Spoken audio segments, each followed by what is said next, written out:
right click on the, not for this is Windows 10, you right click on the start button, the Windows logo right there, and you go to Event Viewer. There you go. And this one I'm using display capture so I can show you things on my Windows. Then you go to the Windows logs. You go to systems. You can check applications as well. You go to systems. All right. And so these warnings right here from distributed.com, these are on every computer. So that's nothing to worry about. So you would just like go to the time. So like if it happened around, say,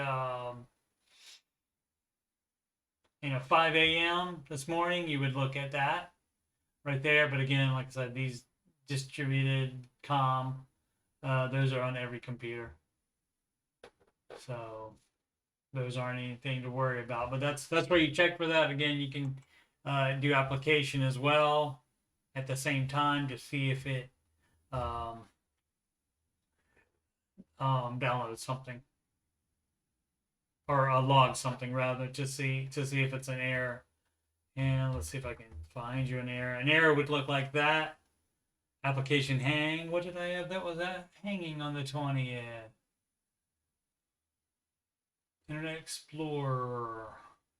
How was I using Internet Explorer? I don't remember using Internet Explorer. Must have been doing. Maybe I was testing something somebody else had a problem with. I do some tech support stuff on Reddit, even when I'm not streaming it.